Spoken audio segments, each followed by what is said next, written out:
Comparing the factors, किस type से हम फैक्टर्स को कंपेयर करते हैं। अब इसमें अगर हम देखें तो हमारे पास 3 कंडीशन होती है। फर्स्ट कंडीशन कि न्यूमरेटर इज सेम, अगर हमारे फ्रैक्शन की न्यूमरेटर वैल्यू सेम है। फॉर एग्जाम्पल मान लीजिए अगर 1/3 और 1/5 ये दो फ्रैक्शंस हैं, 1/3 एंड 1/5, अगर मान लीजिए ये दो फ्रैक्शंस हैं, इसमें हमारे पास पहली कंडीशन है कि न्यूमरेटर वैल्यू सेम है। तो अगर आपकी न्यूमरेटर वैल्यू सेम है तो आप डायरेक्टली बोल सकते हो कि 1/3 इज ग्रेटर देन 1/5। क्यों?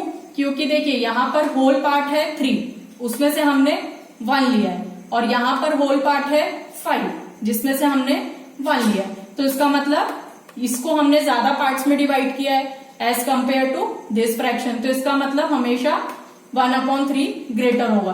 तो जब भी आपकी न्यूमरेटर वैल्यू सेम रहेगी तो आपका the fraction will be greater having the denominator lesser. जिस भी फ्रैक्शन का डिनोमिनेटर वैल्यू कम होगी, छोटी होगी, वो फ्रैक्शन हमेशा बड़ा होगा, क्योंकि उसको हम होल कम पार्ट्स में डिवाइड करना है। मान लीजिए अगर हमको फ्रैक्शन दिया हुआ है 2/3 एंड 2/5। अब अगर 2/3 और 2/5 है तो इसका मतलब इसका होल पार्ट 3 था जिसमें से हमने 2 लिए, इसका होल पार्ट 5 है जिसमें से हमने 2 लिए, तो इसका मतलब इसको हमने कम पार्ट्स में डिवाइड किया है। तो इसीलिए हमेशा 2/3 ग्रेटर होगा 2/5 से।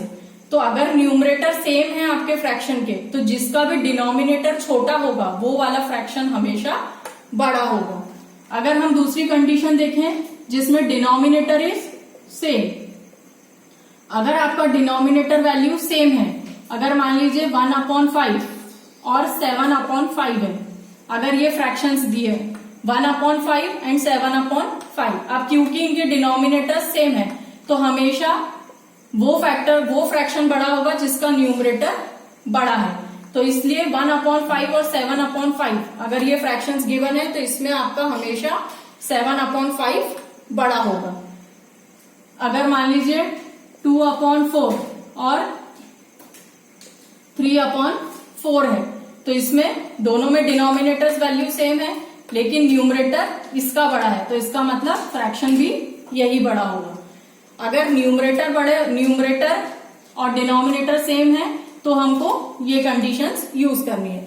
लेकिन अगर मान लीजिए हमारे पास एक ऐसा फ्रैक्शन है जिसमें दोनों ही वैल्यू डिफरेंट है, अब इस वाले फ्रैक्शन में ना ही हमारे पास न्यूमरेटर सेम है और ना ही डिनोमिनेटर, तो जब इस टाइप के फ्रैक्शंस आएंगे तो इनको सिंप्लीफाई करने के लिए हम क्या करते हैं, कंपेयर करने के लिए अब हम डायरेक्टली नहीं बता सकते कि कौन सा फ्रैक्शन बड़ा है या कौन सा छोटा है, तो उसके लिए हम हमेशा क्या करते हैं, जो भी हमारी डिनोमिनेटर्स वैल्यू होंगी उसका एलसीएम लेंगे। तो यहाँ पर हमारी डिनोमिनेटर वैल्यू है 5 एंड 6, तो इसलिए इन दोनों वैल्यूज का हम एलसीएम लेंगे। तो ये अगर मैं 2 से डिवाइड करूंगी, देन फिर 3 से किया एंड देन 5 से किया, तो इसकी एलसीएम हो गया 2 × 3 × 5, यानी 2 3 = 6, 6 5 = 30। तो हमारी डिनोमिनेटर्स का एलसीएम आया 30। तो इसका मतलब है अगर मैं ये वाला फ्रैक्शन लूं 4/5, तो जो भी हमारा एलसीएम आता है उसको हम डिनोमिनेटर से डिवाइड करते हैं, तो 30 / 5 6। अब इस फ्रैक्शन को हम 6 से मल्टीप्लाई करेंगे, तो ये हो जाएगा 6 4 = 24 एंड 6 5 = 30।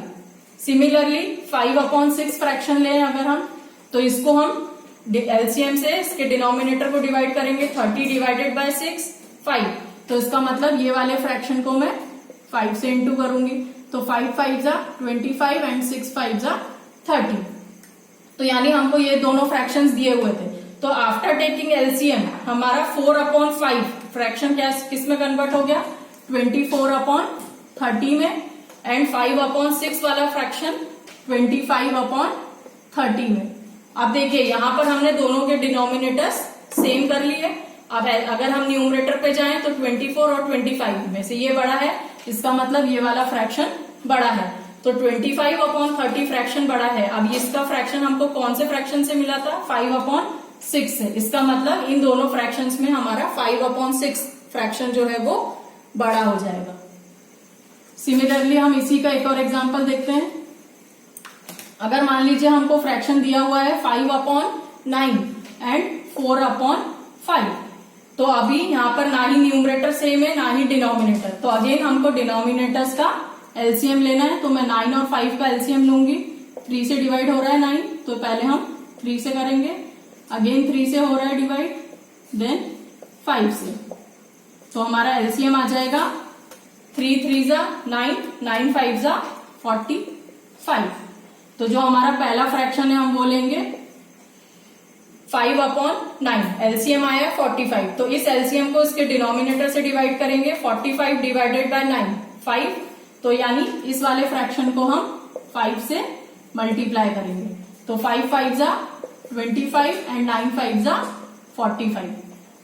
सिमिलरली हम सेकेंड वाला फ्रैक्शन लेंगे, अगेन एलसीएम को इसके डिनोमिनेटर से डिवाइड करेंगे, 45 डिवाइडेड बाय 5 इज 9, इसका मतलब इस वाले फ्रैक्शन को हम 9 से इंटू करेंगे, तो 9 4 जा 36 एंड 5 9 जा 45। अगेन देखिए हमने दोनों ही फ्रैक्शंस के डिनोमिनेटर्स वैल्यू सेम कर लिए, 25/45 एंड 36/45। इसका मतलब 36/45 बड़ा है। ये कौन से फ्रैक्शन से मिला है? 4/5 से। इसका मतलब इन दोनों फ्रैक्शंस में आपका जो फ्रैक्शन वैल्यू है 4/5 ये बड़ी है।